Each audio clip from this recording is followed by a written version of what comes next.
Would everyone please rise for the Pledge of Allegiance and remain standing for a moment of reflection for our troops who keep us free. I pledge allegiance to the flag of the United States of America and to the republic for which it stands, one nation, under God, indivisible, with liberty and justice for all.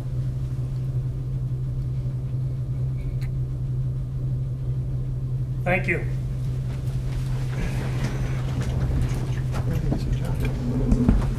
Michelle, would you read the Open Public Meetings Act announcement? According to the Open Public Meetings Act, adequate notice of this meeting has been given to the Daily Record. Notice has been posted in the Municipal Building 204, Flanders, Drakestown Road, Bud Lake, New Jersey, and notices were sent to those requesting the same. Roll call, please. Mr. Amianda, Mr. Ferrante. Here. Mrs. Labow. Here. Mr. Perkins. Excused. Mr. Roman. Here. Mr. Nicastro. Here. Mr. Mania. Here. First on the agenda is a discussion item, peddler, solicitor, and ordinance. Mr. Canning. Thank you, Mr. President. As council will recall, a couple weeks ago, we started discussing this in response to a vote on a solicitor's permit.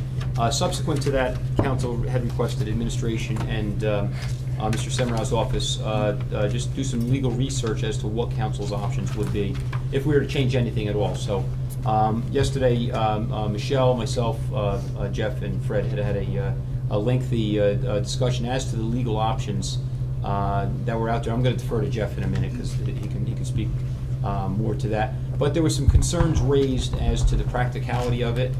There is an option that is available to council as to enacting a no-knock or no solicitation ordinance. There are procedural problems with that.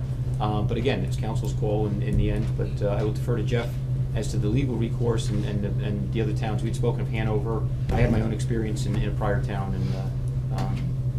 Thanks, Sean. I think from the last council meeting, there were two issues that kind of arose since then. One was a question as to how much involvement council should have in the process. That's because the way our current ordinance is written, essentially when an application comes in, it goes from the township clerk's office to the chief of police, who conducts an investigation as to the business and moral character of the applicant. At that point, the chief of police either determines the applicant is satisfactory or unsatisfactory. It goes back to the township clerk's office, who issues a license. I think the way the ordinance is written is because legally under the First Amendment there's protection for commercial speech, and that includes speech which proposes no more than a commercial transaction. There's also First Amendment protection for the content of the regulation, so it has to be content neutral. We wouldn't be able to deny an applicant just because council doesn't like the product or the message that's being solicited. Because of that, I think there's not a lot of discretion for council after that step where the police chief determines an application to be satisfactory.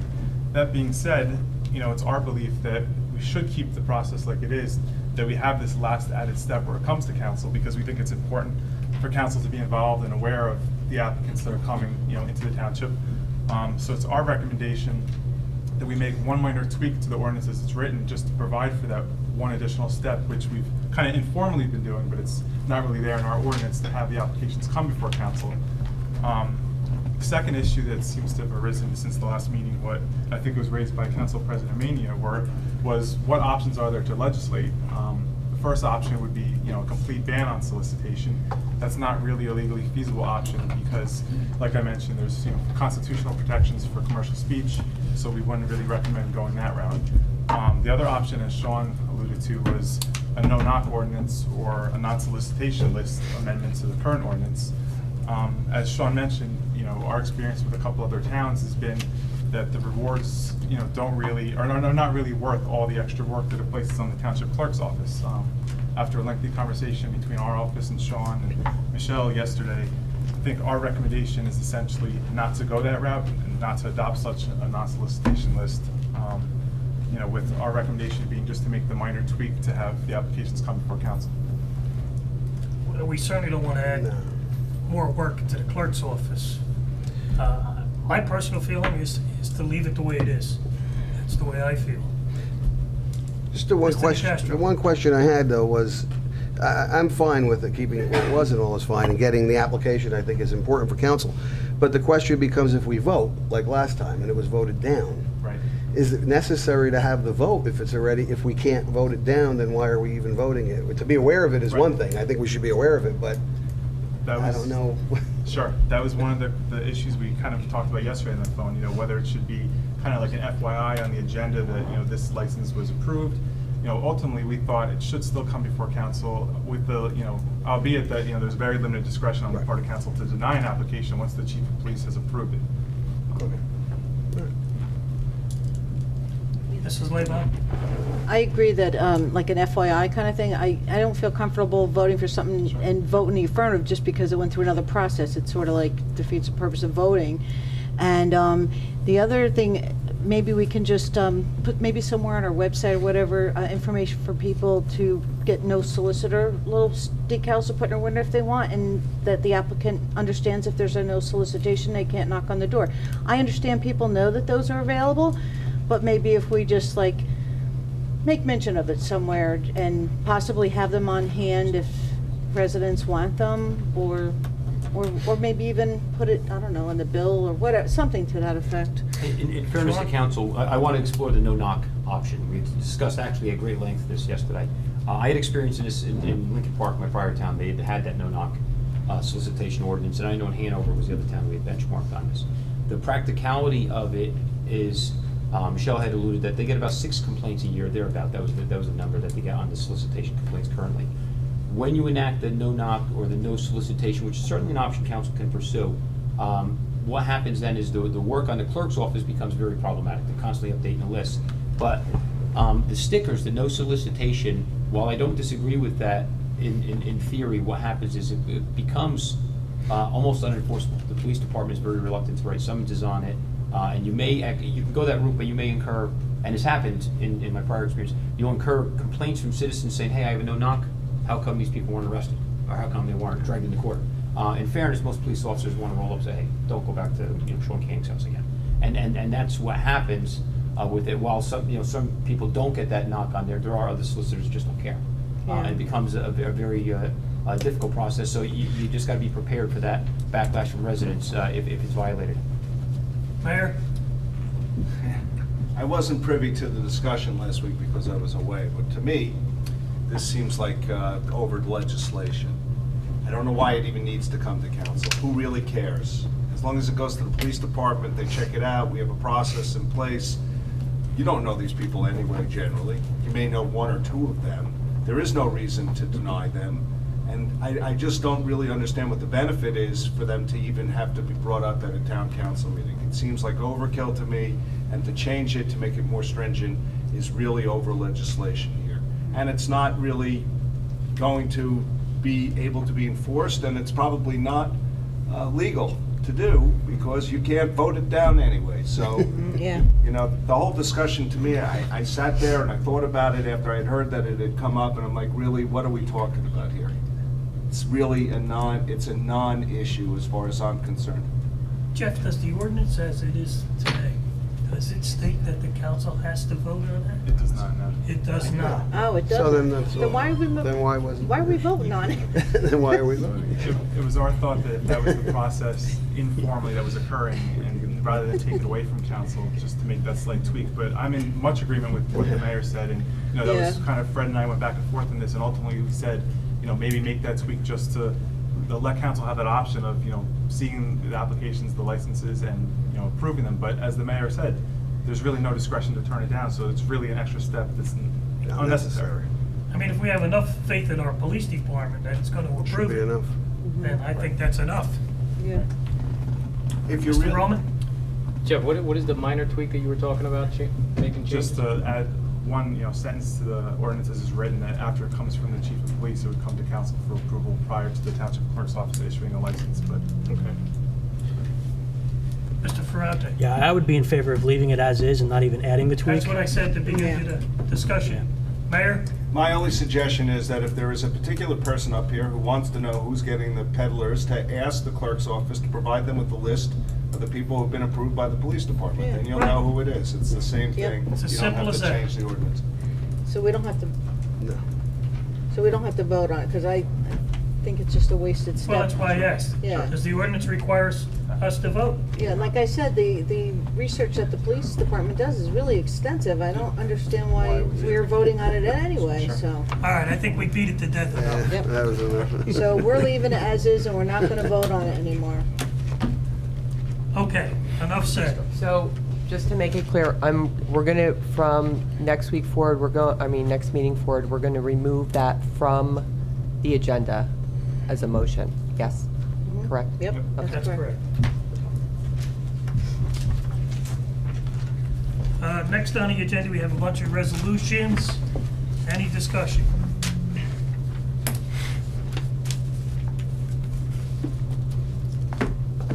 We have an ordinance. Any discussion? Any old business? Any new business? Anyone from the public wish to be heard?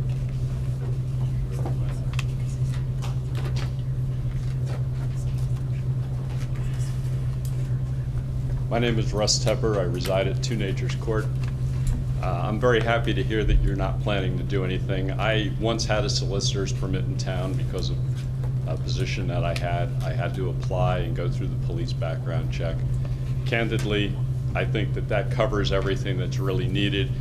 Notification to council or providing notice is fine if you wanted to amend it in terms of what everyone's pointed out. Voting, I think, is somewhat of an overkill, but trying to enforce it, since you'd have to be fair and enforce it for everyone, you get to an issue, are you going to stop the kids soliciting for newspapers? The guy stopping in the winter and saying, do I shovel your driveway? I mean, we have a process in place that seems to work, and I'm happy to hear that it looks like you're going to just let it remain. Thank you. Thank you, Mr. Tepper. Anyone else in the audience?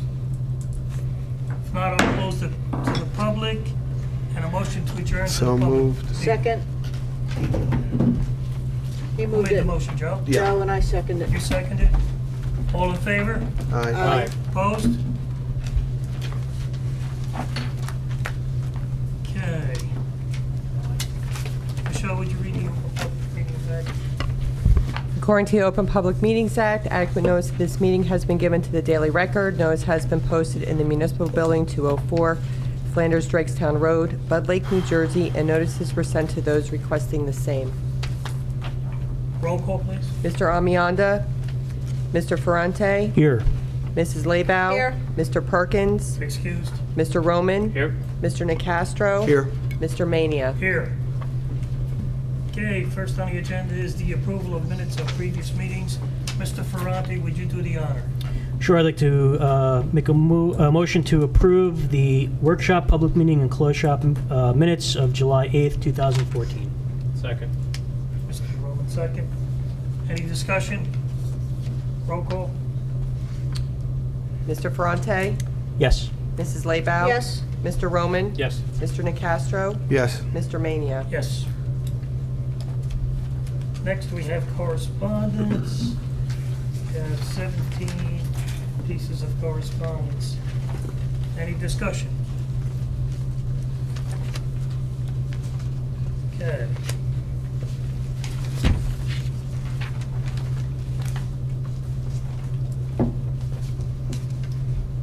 We have an ordinance, no ordinance for public hearing. Public portion on ordinance is for first reading. Anybody from the public? If not, I'll close it to the public.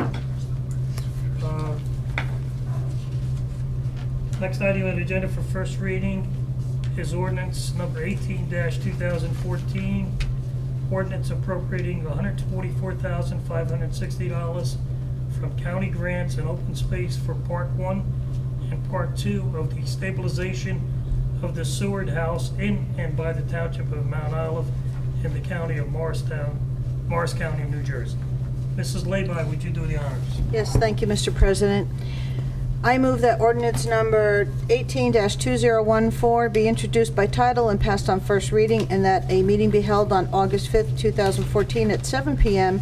at the Municipal Building, 204 Flanders Drakestown Road, Bud Lake, New Jersey, for a public hearing, consideration of second reading, and passage of said ordinance, and that the clerk be directed to publish, post, and make available said ordinance in accordance with the requirements of the law.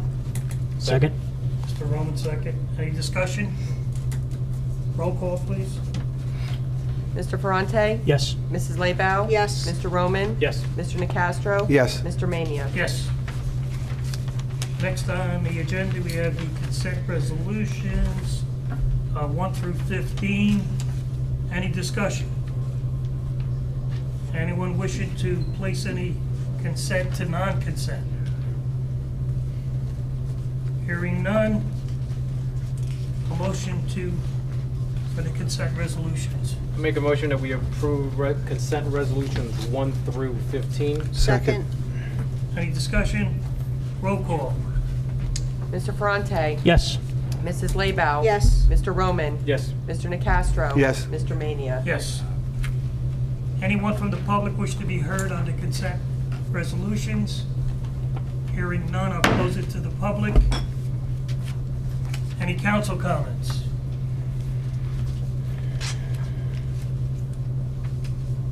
Consent motions, Mr. Nacastro. Yes, I move consent motions, number 1, bill list, and 2, approval of peddler solicitations permit for Richard McKay Slomans. Second.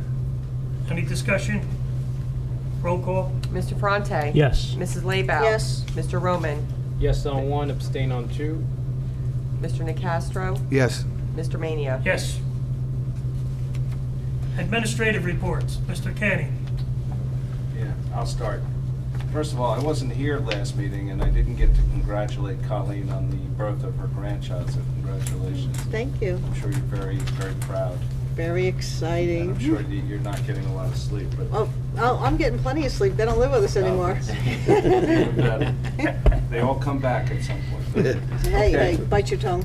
We had movie in the park.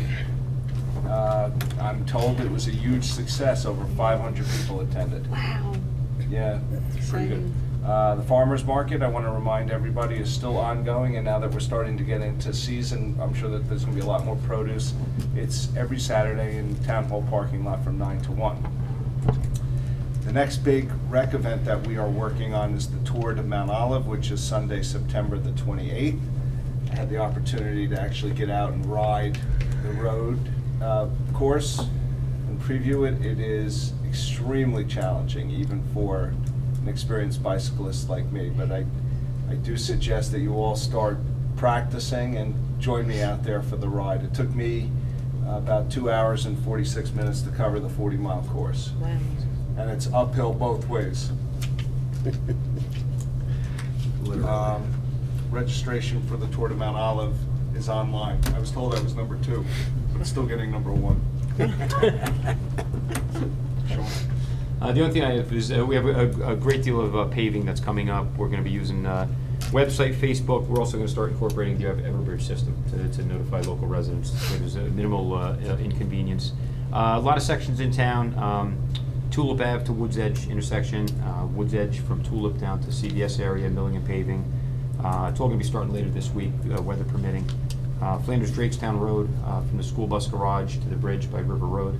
Kemple Lane to River Drive out to Drakestown. That's going to be paving only, no milling. And Shore Road from Route 46, west end of Shore Road, towards Stevens State Park Road and by Sand Shore School. So again, there's going to be sporadic road closures, flag people present, but we want to start incorporating Everbridge. I instructed Director Quinn to start using that system. Again, we're hoping it's going to be minimal disruptions, minimal complaints. The goal is none. And we'll get some nice new roads for some of the folks. I did see also that the state was coming in with road closures on Route 46, running basically from Hackettstown up through a portion of Mount Olive, which I'm sure is going to cause a lot of traffic. That's that new problems. bridge that's gonna go in? Yeah, they're paving as well, though. It's going to be ugly.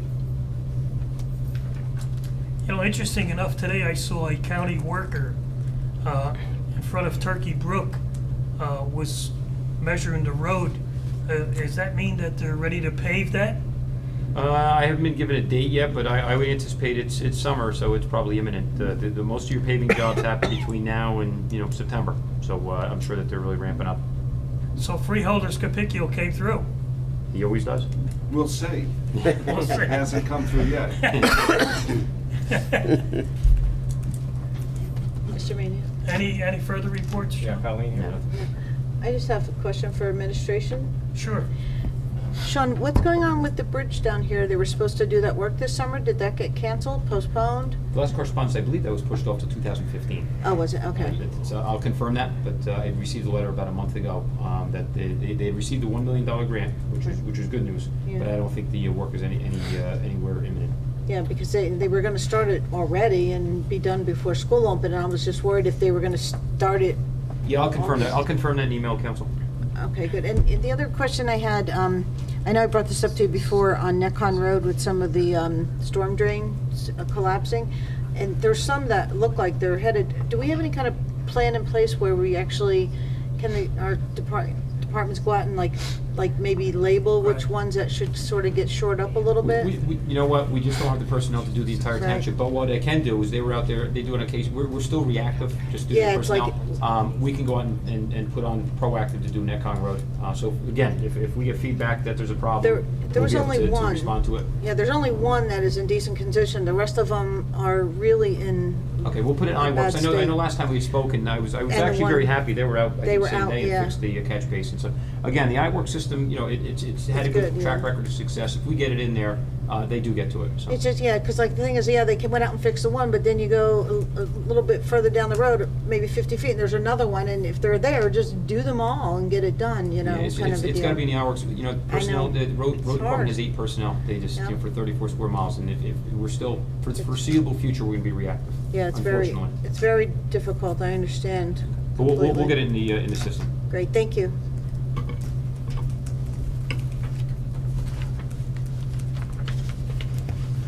Any old business?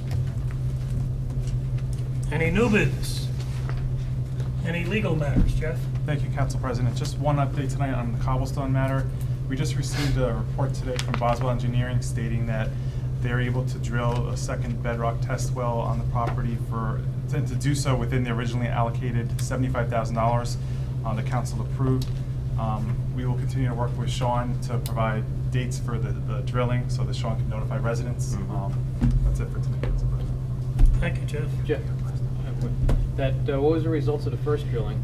My understanding, and Tracy from my office has been kind of spearheading this, but my understanding is that they hit bedrock, and so they want to do a second test to see if there's sufficient water to support the proposed development. And if the second test comes back that insufficient water, what's the next step? That I'd probably have to defer to Tracy from my office. I can ask her to update council to put something together. I'm not sure the next steps. Maybe the mayor can speak to that. We're likely going to have to make some decisions in terms of the viability of the project as a whole. And do we That's have- where we were really with the second drilling issue. I'm very happy to hear that we're able to get it done within the scope of the budget. So we'll regroup to the extent that the property is not viable for the project that we've earmarked it for, and we'll have to take steps necessary to move the funds to a different alternative project that we've yet to develop. So we don't have a contingency plan just in place just in case it falls through? Not at this point in time, but I can imagine that we would have a very quickly formed contingency plan in the event I have an that idea. we decide that this particular property is not viable. And what problem does that set us up for the state? It's a legal issue, and I'm not sure that anybody knows the answer to the question. But I can tell you this, that from a public policy standpoint, the state is looking for the development of low-income housing. So I think that from a public policy standpoint, in terms of an argument that Mount Olive Township would be able to make legally, if we came up with another plan for use of the monies, the state would be hard-pressed, in light of the circumstances of our original project, to just simply come in and try and take the money. Let's hope that the second drilling yields water. I can't tell you that had we had a Plan B, that we'd be in any different situation than we are now with Plan A if it doesn't work. Because the state requirement was that the funds had to be allocated to a particular project, which is what our funds were. So we will quickly move to a Plan B and have to make the arguments with the state in terms of where we stand in light of the facts as they develop. Yeah, the rules changed also, so. Yeah. Yeah, the rules are changing in November. Colleen? I mentioned at the last council meeting for a possible Plan B. My suggestion, my idea would be, I can tell you right off, in 2 seconds, I can tell you 12 vacant houses in town. And if we have to go to a Plan B, I would like to investigate how many vacant homes, bank-owned homes, or soon-to-be foreclosed homes, and try to make arrangements. And instead of going out there cutting the grass, let's just make them into the low-income housing, because there's plenty of them around, I'll tell you. Plenty, and they're just deteriorating and becoming all kinds of issues. So that would be my suggestion, but hopefully we're gonna follow through with this one. But if not, I think that would be a really good Plan B. Well, it is, you know, it's something that we certainly have looked at the planning board type level, where when a new development is being put in, we look at the ability to, rather than build new low-income housing, is to take rehab. You know, I'm not sure, COA is so confusing and constantly changing that there are different categories in terms of low-income and moderate-income housing that you have to hit. So that only a certain amount can be rehab, and a certain amount have to be new, and a certain amount have to be moderate, and you really need probably 3 planners getting together in a room for 3 hours to understand exactly what you need.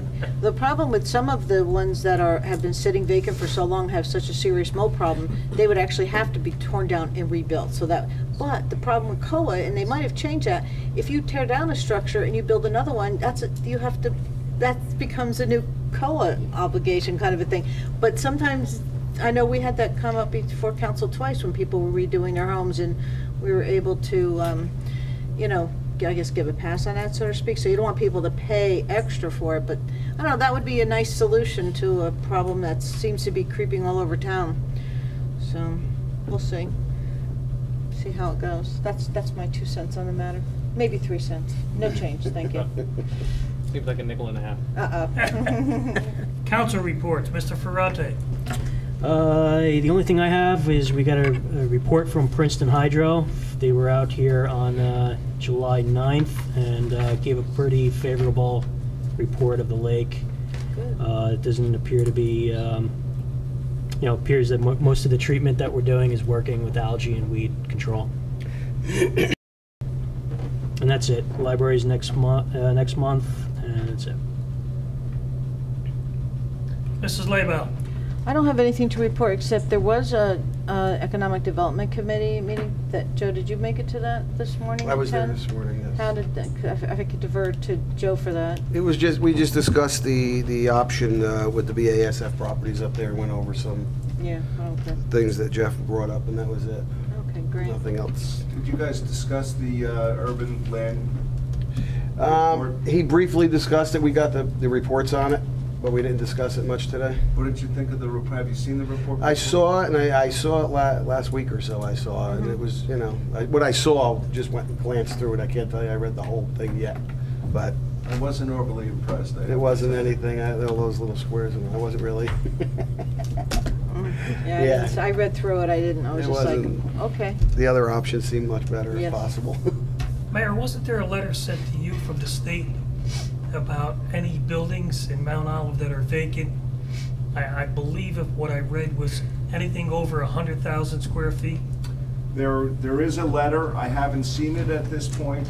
Paula Citra told me about it. I need to discuss it. It was given to us at the planning board meeting. Yeah, I haven't seen it. I haven't seen it at this point, so okay. I can't comment on it. Can't comment on it but if you didn't see it. What I do know about it is that the state is interested in helping us in terms of marketing properties of that nature. Right, exactly. The state has been interested in helping us market that property for I don't know how many years, and we haven't had much success to date. However, I do see some changes in the wind, and I do believe that we are going to start to see some rather heavy development on that side of Route 46 coming forward. And as it develops, we're working on it. I will let everyone know what's coming down the pike. And it could be rather exciting stuff. Great. A teaser. Mr. Rowland? Nothing on open space, but on recreation, this past Saturday, the 14U girls softball won their Babe Ruth Mid-Atlantic Regional Tournament by the meager score of 11-1. So, it was a great game. How did the 12U do? They won, unfortunately, I don't have the score. So they move on to, 12U moves on to the next level. 14U's done. Well, I forget which one of them goes to the actual championship. 12U. In 14U. What I was told is that 14U and older, you're done after this tournament. But that 12U is like Little League World Series kind of thing. Yeah, but there's a 16U World Series also. So. Okay. Yeah. That's not what I was told. I was told this the- is the end. This is the end. for that Because the group. 16U are I know they have a World Series. Unfortunately, we were not able to field a team to compete. But yeah, there's a 16U World Series coming up. But it's you know, it's remarkable the caliber of girls that we would put out. You know, and unfortunately, having daughters only, I don't get to see the boys in action much. But we have great softball players. I mean, our girls. A lot of our girls end up playing for club teams, and their uniform get recognized throughout the state. So, you know, Mount Olive is a powerhouse when it comes to softball. I'm very proud to say. That's great to hear. Anything else, Mr. Rowland? Nope. Mr. DeCastro? Yes, nothing on legislative committee. Board of Health, there's no meeting this month. Our next meeting is the third Wednesday of August. All I got. We had a planning board meeting last week, which I think lasted about 12 minutes. All it was resolutions. So we all had to meet to approve the resolutions, and we were out of there in about 12 minutes. Quiet time of year.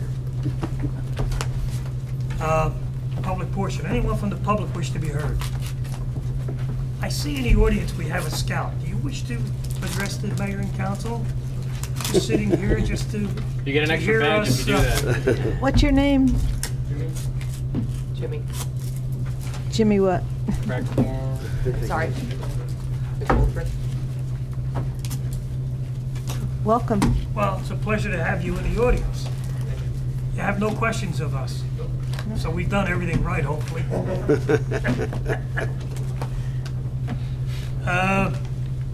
Council comments. Council Wow. comments. Nothing? Motion to adjourn. Wait, Oh, I'm sorry. One thing we didn't mention tonight was about the carnival. I was just gonna say, it was a great time. It was a great time. Great job, administration, mayor.